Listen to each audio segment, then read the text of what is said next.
जय भीम साथियों,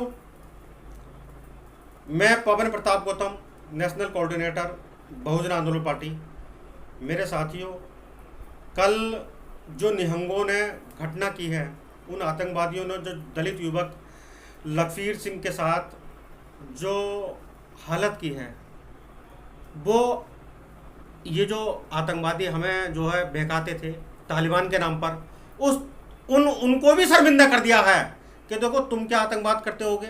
असली आतंकवाद तो यहाँ पनप रहा है भारत में, धर्म के नाम पर, जाति के नाम पर। जहाँ धर्म और जाति के नाम पर लोगों को मारा जाता है, घसीटा जाता है, उनकी हत्या की जाती है, उनके हाथ काटे जाते हैं, उनके पैर काटे जाते हैं, उनकी गर्दन काट दी जाती है, उन्हें उल्टा लटका दिया जाता है। यह है असली आतंकवाद। यह है असली आतंकवाद जो धर्म और जाति के आधार पर है। तो मेरे साथियों, देखिए कि हमारे भाजपा शासित प्रदेशों में पुलिस शाहरुख खान के लड़के को पकड़ने तो पहुंच जाती है। क्यों? सिगरेट में वो नशा भर के पी रहा था। बहुत बड़ा नुकसान हो गया साहब उसका देश से। साहब सिगरेट में नशा भर के पी लिया, उसने खुद पी लिया, ये नहीं तुम्हें पिला दिया, खुद पी लिया, बहुत बड़ा नुकसान कर दिया। जो है बहुत बड़ा जो है उससे बहुत बड़ा मैटर हो गया उससे, और देश की जो है देश को बड़ा धक्का लगा।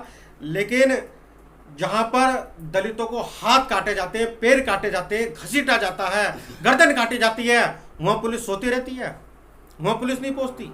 इतना बड़ा हादसा हो गया, वहाँ पुलिस नहीं पहुँची। तो मेरे साथियों, उस देश की क्या हालत बना दी है इन्होंने। जो कहीं कोई आतंकवाद हुआ होगा उसे भी शर्मिंदा कर दिया, इस देश को बिल्कुल गर्त में ढकेल दिया है। इसलिए मैं कहता हूँ साथियों कि हमें ऐसे दलितों की जरूरत नहीं है जो दलित के नाम पर मंत्री बनते हैं, मुख्यमंत्री बनते हैं, विधायक बनते हैं, और आपके अधिकारों के नाम पर कहते हैं हमारी छलकाल आने दो, हमारी छलकाल आएगी। वे तुम्हारी सालों नालायक हो। हक अधिकार की बात करने के लिए किसी सरकार की जरूरत नहीं है। जनता ने तुम्हें चुना ही इसलिए है, दलित समाज ने तुम्हें चुना ही इसलिए है कि तुम उनके हक अधिकार के लिए आवाज उठाओ और उनके लिए अपनी जान तक दे दो, क्योंकि वो जान वो उस समाज की ही दी हुई है। मेरे साथियों, अभी आपने बहुत बधाई दी होगी, पंजाब में दलित मुख्यमंत्री बन गए, चन्नी बन्नी। अबे वो चन्नी बन्नी कहाँ है अब?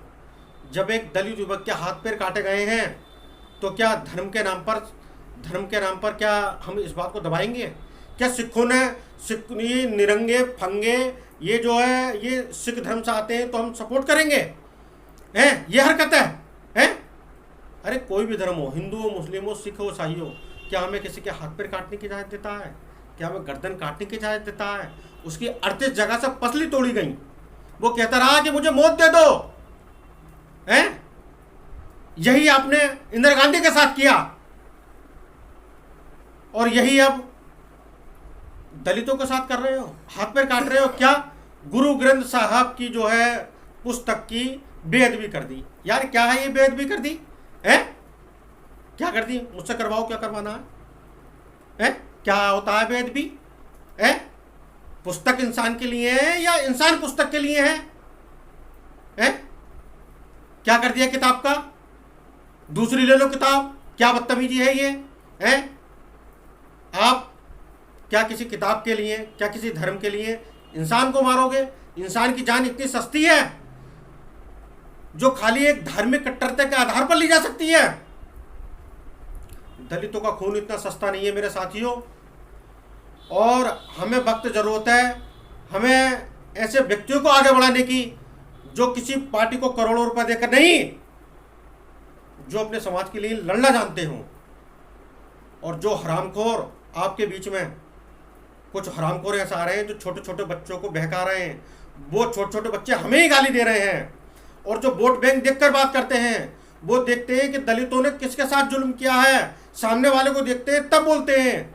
आपको ऐसे गुंडों को दूर करना है और अच्छे और सच्चे अम्बेडकरवादियों को आगे लाना है। और इन निहंगों आतंकवादियों को मेरा चैलेंज है कि सुधर जाओ और जल्दी कानून की गिरफ्त में आ जाओ, नहीं तो दलित समाज के युवा तुम्हें छोड़ेंगे नहीं। जय भीम, जय भारत।